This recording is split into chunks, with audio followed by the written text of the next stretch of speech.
time of celebration is upon us because Jameel has finally broken 1600. So I wanted to take a moment to reflect for myself and for others on the nature of this journey. And I want to begin by stressing how incredibly difficult it was. I'm going to get into the particulars, but I just want to say that somebody trying to reach their rating goals, whether it's 1600, 1800, 2000, it's incredibly difficult. And there's a lot of effort that comes into it, especially once you hit whatever plateau you're going to hit to, create enough energy to get beyond that plateau. Okay, so I've taught a number of people throughout my lifetime in a variety of different circumstances. This student, Jameel, in a lot of ways, the most intense student I've had. He's very much a product of the new chess boom. We started working in September of 2020, so really precisely a year ago. He had really never played over the board chess at all and had just been playing online and then got really into it. And not only that, but he wanted to work with me like every day. And I said, okay, buddy, maybe. We're gonna definitely start off with just weekdays. Because I have to preserve my own time. And it's kind of curious too, just reflecting as a coach, I turn most people down, and it's a little bit random at why I do it. But for me, I need some kind of story. I need some kind of story of somebody who wants to progress, whether they're an old guy or young or whatever their circumstances is. I want to be inspired by their story as well. Partly because I know that just a little bit of energy from a student isn't going to create that much difference for their chess, no matter how much I can help them, right? So I want to reflect on this and talk about what we did and the kind of stages of development we had in this process. And the first thing I'm going to do is share an image. And so we started working together in September, and you can see there's a big initial jump. There's a little spike, and then that first bar is 1,000, by the way, and the next one is 1,500. That's the second bar, and then here he's at 1,605. A couple things I just want to show about this graph. When we first started working together, I demanded a couple things of him. One was to stop playing so much blitz. He was playing blitz like a maniac, and this is his rapid rating, and he stopped playing blitz. I got him to stop playing blitz. But within this time period, there's already a difference in that at first I couldn't get him. I could not get him for the life of me to play longer games, and partly because you're online, and it's hard to find the patience to play online when a computer's in front of you. I don't really like to do it myself. If I'm going to play online, it's probably going to be blitz as well. But since we were in COVID lockdown, that was the only way he was going to get long thinking instead of short thinking. By long thinking, I mean, even if you want to improve your blitz rating, you are going to have to play some longer games just so your mind can deepen its knowledge and sense in a variety of positions. So that was our first jump, and I think that was due mainly to him slowing down at the beginning, and then also following my principles of development. At the beginning, he wasn't always religious about following my principles of development. It sounds like a simple thing, but it's honestly the easiest step that any beginning player can make. The easiest gains is you just follow my basic principles of development. And I'll yell at you if you don't follow them. Now, in this time period, the main thing, let's say 95% of what we did was just go over his games. And that's what I do with any student of mine. We go over games, and we'll talk about the important points, and we'll spar at points where we have questions. Now, what you can see here is that there was a huge struggle to get to 1500, and then there really was this long plateau after 1500 to get to 1605. And it was an incredible struggle. And one thing I just want to say psychologically is, even though I should have known better, I had the expectation, as did he, that this 1600 goal would come sooner rather than later. And he as well, like a lot of people who write me, have a wild expectation of crazy growth, of reaching, I don't know, FM within a year or something. I get emails like that all the time.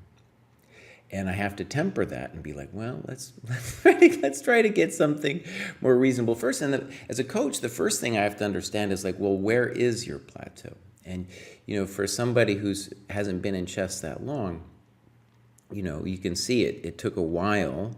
It was actually pretty quickly he reached a plateau, and then we have this kind of slow, sustained growth that has wild fluctuations within it. All right, I'm going to talk a bit about what we did, but I want to stress that as a coach, the most important thing that I did was to get him to slow down and to realize what kinds of questions could be asked in a position. And by going over his games, I got to see loads of games of people around 1600 that, let's say they're playing 30-minute games. They're just moving instantly. They're not thinking at all. And it's because they're online, it's because they're online that they can't think. But if you fall into that trap of moving quickly, you'll never progress. And me getting on him about that was one of the hardest parts of this whole journey. And I think the most significant thing I did as a coach for him was to make him go slower. And at the beginning, the left side isn't even 30-minute games. Those were like 10-minute games. Now, did I try to get him to play longer than 30? I did, and I'm still not even there yet. I got him to play a couple of real games over the board, but that's been only in the last couple of weeks, and that's more of an informal nature as well, and I really do think that would help him. Now, about the struggle, I want you guys to see that it's already interesting. I captured the top as well. He's in the top 2.5% of all chess players at 1605, at least of the chess.com pool. And there's his ranking, 189,668. So you can imagine this big slope. It's not a bell curve. It's just this huge slope going out. And then, Magnus and everybody else is way out there on the far end of this long, long curve. And one of the things I wanted to bring up and then just say with that is, you get into the upper 3% of anything, and that's going to be a very competitive atmosphere, even if you get guys who are rated above 2,000 saying garbage like, oh, it's, anybody can make 2,000, or some people say anybody can make IM or GM. It's not a helpful thing to say, and it's not true. It's just not true. It is very difficult. And at a certain point, especially if you're starting as an adult, it's just the slog is very real. Okay, so I'm going to describe this. We went every weekday pretty much for a whole year. And in addition to that, because I wasn't available on the weekends, Jameel got my friend Jason Stone King to work with him as well. Follow him on Twitter. I'll put his contact. Well, I won't put his contact, but I'll just put his name up here. And he's a great coach if you're interested in somebody as well. And he deserves credit for Jameel's journey. Okay, now, what did we do in addition to looking at his games? As with every student I've had, they want to look at openings. And let me close this down and open up a board. One of the things about openings, of course, is I don't believe, especially at this level, that they're going to help that much. But I do think that people should pursue what they're interested in, and the openings can be of value in that they can learn certain positions well, learn the dynamics of the positions, and that will help a person progress. Now, one of the things I did not really anticipate going into this is Jameel could actually raise his opening bar quite high without crossing 1600. So his openings, because we went over every game and we looked at improvements at every stage of the game, his openings got very strong, and his understanding of them also very strong. If you had asked me before, I would have said, I don't know, 2200, 2300 level strength openings, in some ways higher. And every time with openings with my students, I really let them choose and try to craft the openings based on what their predilections are. Jameel's very aggressive, so as black, he was playing the King's Indian and Perk, and with white, he was playing E4, and really, like, we were playing the Danish. Beautiful opening. Nobody was able to touch his Danish in that entire time. So that was already something kind of interesting. I figured at least one person would come up with something that looked a little bit like a refutation. And then against the Sicilian, we played the Smith Mora. That was beautiful. And against the French, hardly anyone ever played that. And against the Caro, I feel like we got our deepest because Jason was sparring with him a little bit with the Caro, and we were doing this stuff, and he's playing full-on heavy theory here. And one of this penultimate game was probably the most amazing, and it went like this. Bishop G5, Bishop D3. This is such madness here.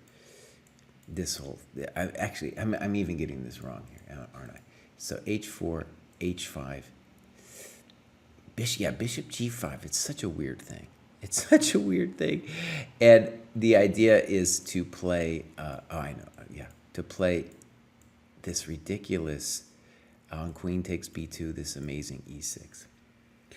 And after queen here, you play queen B3. What generally happens in these games is white wins the queen for the two rooks, but the king is loose and the black rooks are not connected. One of the most intense positions I've ever seen. One of the most theoretical positions I've ever seen. And I got turned on to this because I was playing playing the subs on ChessDojo, and they turned me on to this variation. I think they'd worked it out in the dojo. Really intense, very deep and dark. And he really was crushing people with this. But this is like 2,400, I don't know. 2,900 as far as I care, opening prep that a 1,600 is using. And so we got deep in all of these openings. And for example, this one, if there's really a deeper knowledge, it's like, when you have the queen, even if you're down a couple pawns versus the two rooks, as long as the rooks are disconnected, black is in big trouble.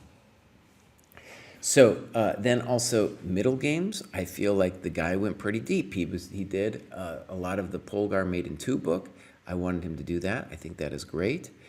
He did Puzzle Rush. He began, scoring 7, 8, 10, and then now is up to 30. That was part of the journey for sure. And endgames, we covered basic pawn endgames. Rook endgames, I would say his rook endgames are better than just about every 2200 I know. We did we covered the basic positions really deeply that I cover in my 5-minute rook endgame test, and loads of practical rook endgames from his games that we looked at. We did the bishop and knight checkmate. That was very hard for dude to do, but he definitely cracked that thing. And we've done the queen versus rook. And a lot of those bishop and knight, queen versus rook, I just wanted him to get a sense of zugzwang and a lot of basic geometrical patterns. And that comes up as well in the Polgar Made in 2 book. So what you can see from that, we did more than that. We talk a lot about positional ideas when the game's going on. But one of the things I really want people to take away from this is we went deep in terms of chess knowledge, I feel. And still, it was hard to crack 1600. So that's the thing I want to leave people with is, yes, it's a beautiful struggle. And so when you write me or somebody else and say, I want to make GM in a year or something, that's a cool goal. But just recognize there's a lot going into it, even just to make 1600, which a lot of people I know actually, that when they write me and they say, I want to get this and that, 1600 isn't the thing on their mind. You know, they want something more ambitious.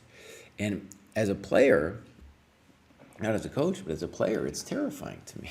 It's terrifying to me that 1600, it would be so competitive, so ruthlessly competitive to get to 1600 on chess.com or anywhere, you know?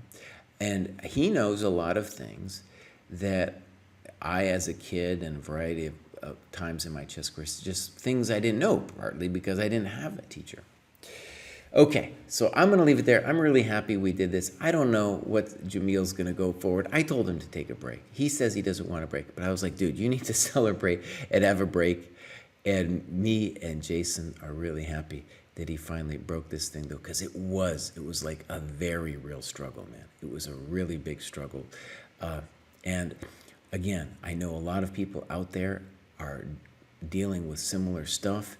And I want you to know that whether you're trying to get 1600 or 1800 or whatever it is, 1400, don't expect it to be easy, and don't feel foolish if you can't make it. It is simply very hard. All right. Thank you. Bye-bye.